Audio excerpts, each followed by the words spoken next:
Are you part Ewok that you were able to understand what he was saying? I think my mom was from outer space, so you never know. Hey everyone, what's up and welcome back to another video on Film Top. Every now and then, something rare makes its way to the Pawn Stars. When this is documented, people flock to check these rare memorabilia. Over the years, some of the most rare products came from the Star Wars franchise. Why wouldn't it?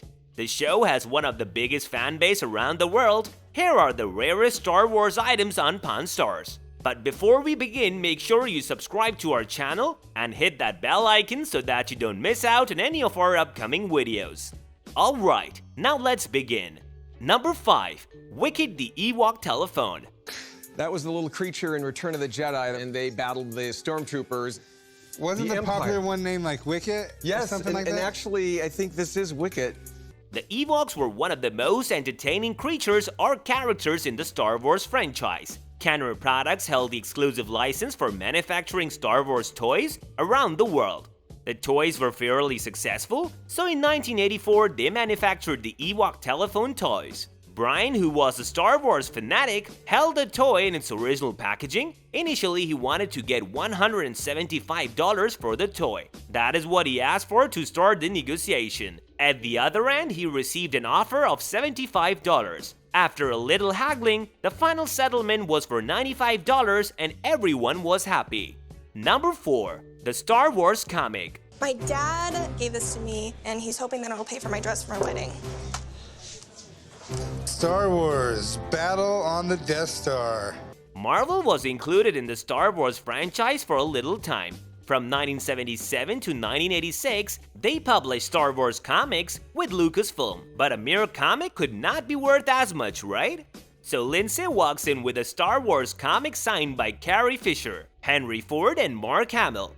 Apparently, she needed some money for her wedding dress, so she asked for $4,000 for the comic book. So Chumlee calls up experts to check the authenticity of the signatures and of the memorabilia. After the authenticity is confirmed, the bidding goes forward.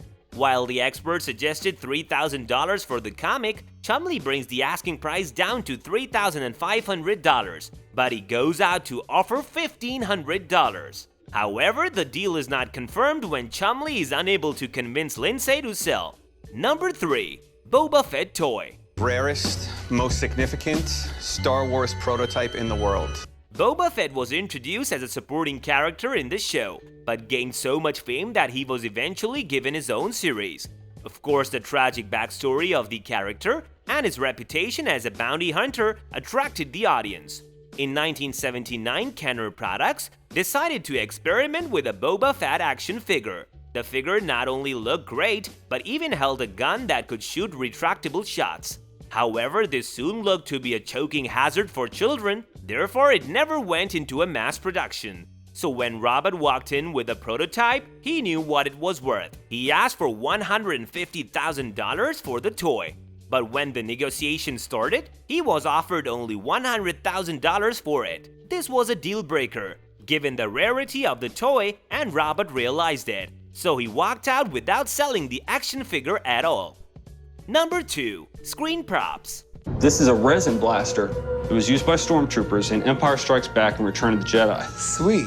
Nobody can deny that the Star Wars franchise brought a revolution to the CGI industry. In doing so, it established new ways of making things happen on the screen. This often involved screen props that would later be altered to depict the action on screen.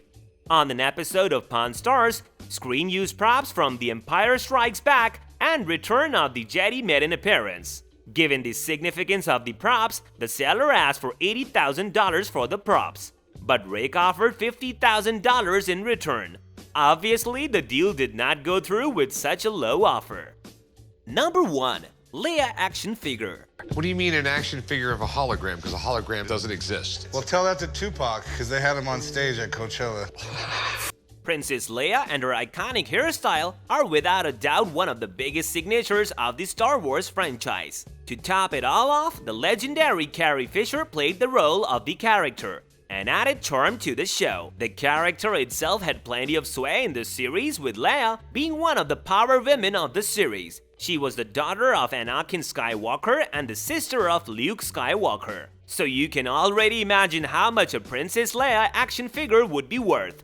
To top it all off, imagine how much you could increase the price if you had it autographed by Carrie Fisher herself. And if it's on Pawn Stars, it is definitely autographed. The seller asked for a flat $1,000 for the toy, given its significance. But of course, some haggling came into play, and the product was finally sold for $550.